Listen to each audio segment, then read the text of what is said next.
ഒരു ജീവാത്മാവിനാൽ ഇറക്കി വയ്ക്കപ്പെടുന്ന പാപകർമ്മം മറ്റേതെങ്കിലും ഒരു ജീവാത്മാവിനെയെങ്കിലും ഉപദ്രവകരമായി ബാധിക്കുന്ന ശക്തിവിശേഷമാണല്ലോ. ആ ശക്തി പ്രസരത്താൽ ഉണ്ടായ ആ അവസ്ഥയെ മുൻമട്ടിലാക്കി തീർക്കാനുള്ളതായിരിക്കുന്ന ചുമതല പാപകർമ്മം വഴി ആ ശക്തിയെ ഇളക്കിവിട്ട ജീവാത്മാവിൻ്റെതാണ്.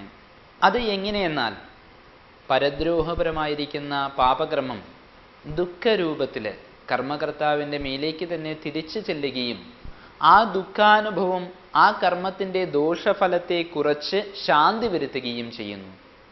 ഇപ്രകാരം തന്നെയാകുന്നു പുണ്യകർമ്മത്തിൻ്റെയും സ്ഥിതിവിശേഷങ്ങൾ. അജ്ഞതയാണ്, അറിവില്ലായ്മയാണ് പാപം. വിവേകപൂർവം ജീവിക്കുന്ന മനുഷ്യൻ അവൻ്റെ ദുഃഖങ്ങൾ വൈരാഗ്യത്തെയും സഹാനുഭൂതിയെയുമാണ് ഉണ്ടാക്കുക. അവന് ഇടയ്ക്ക് വരുന്നതായിരിക്കുന്ന വിഷമവും ആപത്തുകളുമെല്ലാം തന്നെ ദുഷ്കർമ്മങ്ങളെ സൽക്കർമ്മങ്ങളാക്കി തീർക്കാനുള്ള അതീവ ശ്രദ്ധയെയാണ് ഉണ്ടാക്കി തീർക്കുക. മുൻ ജന്മങ്ങളുടെ ഫലത്തെ വകതിരിവോടുകൂടി അനുഭവിച്ചു തീർക്കുന്ന മനുഷ്യൻ അതോടുകൂടി ചെയ്തു വയ്ക്കുന്ന പുതുകർമ്മങ്ങൾ പുണ്യങ്ങളും പാപരഹിതങ്ങളുമായിരിക്കും. പൂർവജന്മങ്ങളെ പരോപകാരം ഈ ജന്മത്തിൽ നല്ല പരിസ്ഥിതിയെ ഉണ്ടാക്കും. പൂർവജന്മത്തിലെ പരോപദ്രവമാണെങ്കിലോ മോശം പരിസ്ഥിതിയെയാണ് ഉണ്ടാക്കുക. അതുപോലെ തന്നെ മുൻ ജന്മത്തിലെ ഇച്ഛകളും സങ്കല്പങ്ങളും ഈ ജന്മത്തിൽ ത്രാണിയെ ഉണ്ടാക്കിപ്പിക്കും. കഴിഞ്ഞ ജന്മത്തിലെ ദൃഢനിശ്ചയങ്ങൾ ഈ ജന്മത്തിൽ സ്വഭാവഗുണത്തെയും, ജയങ്ങൾ ഉത്സാഹത്തെയും, അനുഭവങ്ങൾ അറിവിനെയും, ദുഃഖങ്ങൾ മനസ്സാക്ഷിയെയും, ലോകസേവന താല്പര്യം ആത്മീയ വിഷയത്തിലുള്ള ശ്രദ്ധയെയും അനന്തര ജന്മങ്ങളിൽ ഉണ്ടാക്കി തീർക്കും എന്നുള്ളതായിരിക്കുന്ന ബോധമാണ് വിവേകം എന്ന് ഇവിടെ പറഞ്ഞതിൻ്റെ ഉദ്ദേശം. അറിവുള്ള ഒരാളും ഈശ്വരൻ്റെ സൗശീല്യത്തെക്കുറിച്ചോ ക്രൂര സ്വഭാവത്തെക്കുറിച്ചോ ആലോചിച്ച് തലപ്പുണ്ണാക്കാറില്ല. പക്ഷെ അവർക്കറിയാം, കർമ്മനിയന്താതാവായിരിക്കുന്ന ഈശ്വരൻ പുണ്യവാനെ ഈ ജന്മത്തിലും ഇനി വരാൻ പോകുന്ന ജന്മങ്ങളിലുമെല്ലാം തന്നെ കാത്തുരക്ഷിക്കാതിരിക്കില്ല എന്ന്. അപാരമായ ലോകശാന്തതയിൽപ്പെട്ട പരമാണുവിനെയാണെങ്കിൽ പോലും പാപകർമ്മം കൊണ്ട് ക്ഷോഭിപ്പിച്ച വ്യക്തിയെ അവൻ്റെ തന്നെ സ്വപ്രയത്നം കൊണ്ട് മുൻസ്ഥിതിയിൽ എത്തിക്കുന്നത് വരെ ആ പാപശീലനെ വകവരുത്താതിരിക്കില്ല, ശിക്ഷിക്കാതിരിക്കില്ല എന്നും അവർക്കറിയാം. സമഷ്ടിയാത്മാവിൻ്റെ എന്ന പോലെ തന്നെ സമഷ്ടി പ്രകൃതിയുടെയും കേവല ശാന്തി മാത്രമാണ് കർമ്മത്തിൻ്റെ പരിണാമഫലം. അതിനാൽ തന്നെ കർമ്മം ജീവികളെ അനുഗ്രഹിക്കുകയോ ശപിക്കുകയോ ചെയ്യുന്നില്ല. നമ്മൾ തന്നെയാണ് പ്രകൃതി വ്യവസ്ഥയെ അനുസരിക്കുകയും തടയുകയുമായ കർമ്മഭേദത്തിനൊത്ത സുഖദുഃഖങ്ങളെ നമ്മൾക്ക് ഉണ്ടാക്കി തീർക്കുന്നത് എന്നുള്ളതായിരിക്കുന്ന വാസ്തവം എത്ര പറഞ്ഞാലും മതിവരില്ല. ഈശ്വരേച്ഛയോടുകൂടി യോജിച്ചുകൊണ്ട് നാം നമ്മളുടെ കർമ്മങ്ങളെ നിയന്ത്രിക്കുകയാണെങ്കിൽ ഒരിക്കലും കർമ്മഗതി ദുഃഖപ്രദമാകില്ല. അപ്പോഴും സംശയമാകും, എന്താണ് ഈശ്വരേച്ഛ, എന്ത് ചെയ്യുന്നതാണ് ധർമ്മം, എന്ത് ചെയ്യുന്നതാണ് അധർമ്മം എന്ന്. ഇങ്ങനെയുള്ള സംശയങ്ങൾ വന്നു കഴിഞ്ഞാൽ ശാസ്ത്രത്തെ പ്രമാണമാക്കിക്കൊള്ളാനാണ് ആചാര്യന്മാർ ഉപദേശിച്ചിരിക്കുന്നത്. അപ്പോഴും സംശയമാണ്, ഏതാണ് ശരിയായ ശാസ്ത്രം എന്ന്. ബുദ്ധിരേവ പ്രമാണം തു ശാസ്ത്രാശാസ്ത്ര വ്യവസ്ഥിതോ എന്നാണ് ഭഗവാന്റെ പക്ഷം. പുണ്യവും പാപവും ഒരേവിധം സംസാരബന്ധത്തിന് നീളവും മുറുക്കവും കൂട്ടുന്നതാണ് എന്ന് ഓർമ്മിപ്പിക്കേണ്ടതാണ്. രണ്ടും നാനാത്വ ബുദ്ധിയിൽ നിന്നാണ് ജനിക്കുന്നത്. ഒരു എട്ടുകാലി തന്നിൽ നിന്നും തനിക്ക് ചുറ്റുമായി വലയുണ്ടാക്കുന്നത് പോലെ മനുഷ്യന്റെ ചുറ്റും കർമ്മബന്ധത്തെ നിർമ്മിച്ചുകൊണ്ടേയിരിക്കുന്നു. മൃത്യു സമൃത്യുമാപ്നോതി യ ഇഹനാനീവ പശ്യതി എന്ന് ബൃഹദാരണ്യകോപനിഷത്തിൽ പറയുന്നുണ്ട്.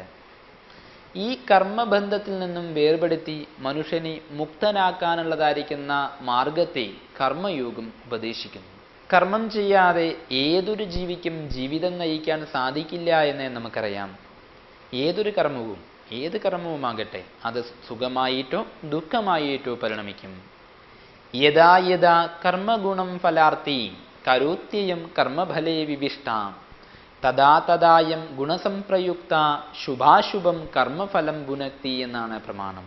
കർമ്മഫലാസക്തി പൂണ്ട് എത്രയെത്ര കർമ്മങ്ങൾ ചെയ്യുന്നുവോ ഗുണപ്രേരിതനായി അത്രയെത്ര ശുഭാശുഭഫലങ്ങളെ അനുഭവിക്കുകയും ചെയ്യുന്നു.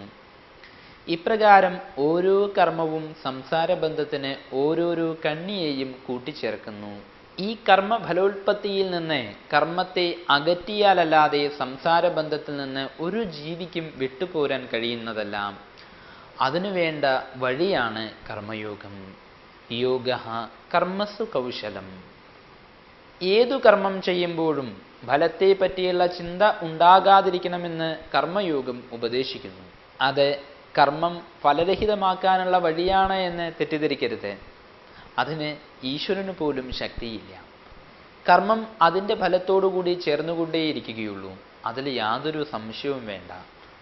പക്ഷേ ഫലേച്ഛ കൂടാതെ കർമ്മം ചെയ്താൽ അത് സംസാരബന്ധത്തിൻ്റെ കണ്ണിയായി രൂപാന്തരപ്പെടുകയില്ല എന്നാണ് കർമ്മശാസ്ത്രജ്ഞന്മാർ ഉപദേശിക്കുന്നത്.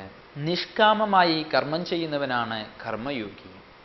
ഭഗവാൻ അർജുനനോട് പറഞ്ഞിട്ടുണ്ട്, കർമ്മണ്ണി വാധികാരസ്തേ മാ ഫലേഷു കഥാചന മാ കർമ്മഫലഹേതുർഭൂർമാദേ സംഗോസ്തു കർമ്മണി യോഗസ്ഥകുരു കർമാണി സംഗം ത്യക്ത്വാ ധനഞ്ജയ സിദ്ധ്യസിദ്ധ്യോ സമോ ഭുക്ത്വാ സമത്വം യോഗ ഉച്യതേ എന്ന്. അർജുന, കർമ്മത്തിൽ നിനക്ക് അധികാരമുള്ളൂ, കർമ്മഫലത്തിലില്ല. നീ കർമ്മഫലങ്ങളെ ഉളവാക്കരുത്, അകർമ്മത്തിൽ ആസക്തനാവുകയുമരുത്.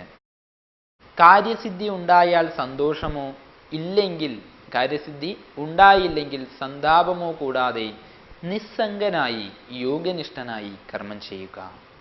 ഈ സമഭാവമാണ് യോഗം. സംസാര ചക്രത്തോട് മനുഷ്യനെ കെട്ടിയിടുന്നത് കാമമാണ് അഥവാ ഫലേച്ഛയാണ്. ആ കാമം നശിച്ചാൽ കർമ്മബന്ധവും നശിക്കും. സർവം കർമാഖിലം പാർത്ത ജ്ഞാനി പരിസമാപ്യതേ യേന ഭൂതാന്യശേഷേണ ദ്രക്ഷസ്യാത്മന്യതോ മയേ എന്നാണ്. അറിവ് കൊണ്ട് സർവഭൂതങ്ങളെയും സ്വന്തം ആത്മാവിൽ ഈശ്വരനിൽ കാണാറാകുമ്പോൾ എല്ലാ കർമ്മങ്ങൾക്കും അറുതി വരുന്നു. യഥാ സർവേ പ്രമുച്യന്തേ കാമായസ്യ ഹൃദിശ്രുത അതമർത്യോമൃതോ ഭവത്യത്ര ബ്രഹ്മ സമശ്നുതേ എന്ന് കഠോപനിഷത്തിൽ പറയുന്നുണ്ട്. ഹൃദയത്തിൽ നിന്ന് ആഗ്രഹങ്ങളെല്ലാം തന്നെ വിട്ടുമാറുമ്പോൾ മനുഷ്യൻ അമരനാകുന്നു. അവൻ ഇവിടെ ഈ ഭൂമിയിൽ തന്നെ ബ്രഹ്മാനുഭവം നേടുന്നു. ഈ അമൃതത്വമാണ് കർമ്മയോഗി കൈവരുത്തുന്ന ആനന്ദം. ശ്രീ നാലപ്പാട്ട് നാരായണ മേനോൻ അദ്ദേഹത്തിൻ്റെ വാക്കുകളിൽ പറയുകയാണെങ്കിൽ, ഈ ആനന്ദപ്രാപ്തി തന്നെയാണ് കർമ്മയോഗത്തിൻ്റെ ഫലം. സഹസ്രം കലശാഭിഷേകം